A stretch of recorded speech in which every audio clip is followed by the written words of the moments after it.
Okay, so let's get started. Question number 1. We've got a triangle with some lines in it, so it is a classic straight line question.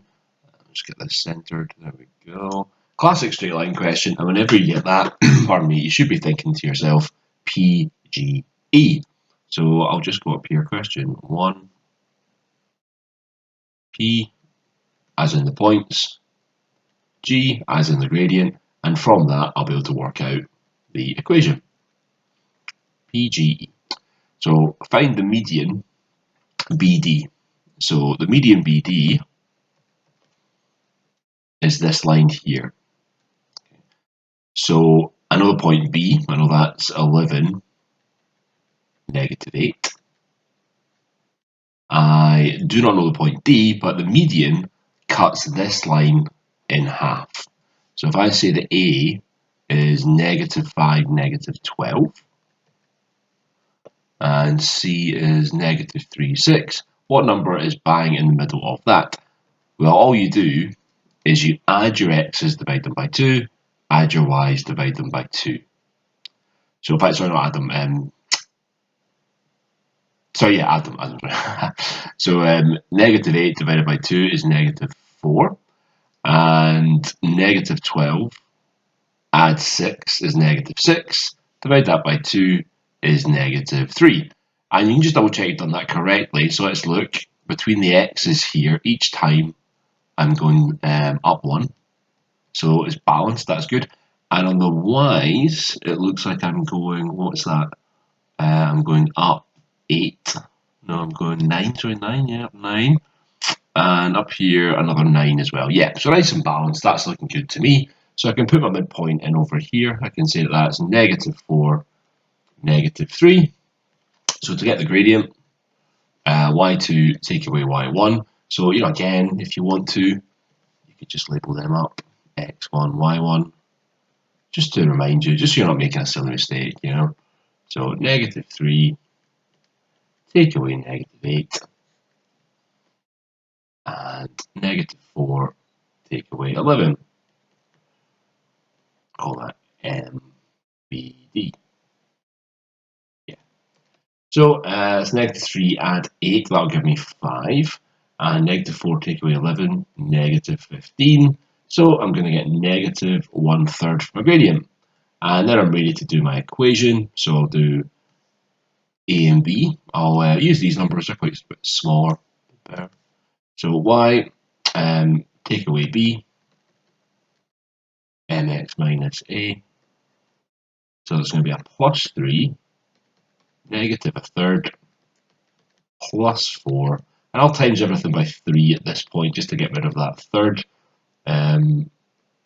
Yeah, I'm keeping the negative though, so that's still -4 in there. 3y, -x, then take away the 9 for -13.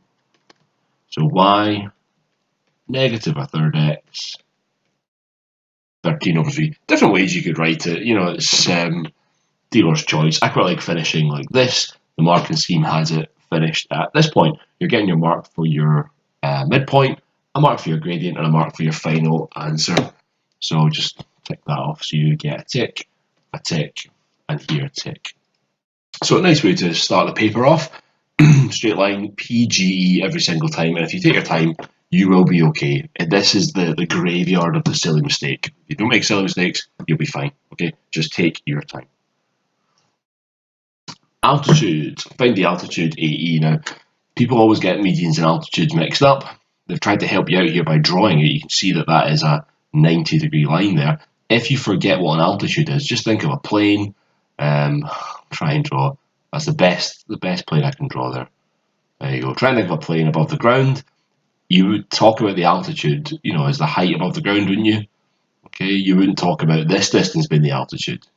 So if you forget what's what, an altitude is 90 degrees. The median is the middle number, isn't it? When we do stats, so median cuts this line in the middle. So if you get those strategies wrong, then I don't think you get any marks actually. But so be careful with the strategy. But again, question B, P, G, E. Every single time. And what point do I know? Well, I know that I've got A. I know that's on the line. -5, -12. I know that. But I don't actually know what the point E is. And I can't work it out because it's not in the middle.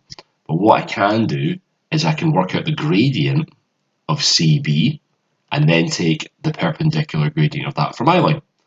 So for that one, I'm going to do C and B. So I'm going to call that one x1, y1, x2, y2.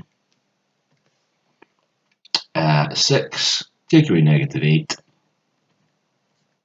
divided by -3, take away 11. And actually, I'm already glad I did that because it's so easy to mix up the numbers, So I just double check I've done that right. That's fine. Absolutely. And at this point, you might even want to write the points here. What I wouldn't do is write them here because it's not on your line. So if you write them over here, you'll get confused. So just make sure if you want to put them in here as part of your gradient equation, that's fine. But yeah, label them up and don't put them in here. This is just points on your line. So 6 plus 8 is going to be 14, divided by -14, so that's -1. So the gradient, the perpendicular gradient, the gradient of my altitude, is change the sign and flip it now. If that was a third, it become 3. If it was a quarter, it become 4, etc. So flip it. I just can't flip the one just stays the same. So that's fine. And now, A and B, I'm ready to do my equation. So y, add 12, tell me why, go, plus 5, y is equal to, pardon me, x plus 5, and I'll take that 12 away. So y is x, what will that give me, -7.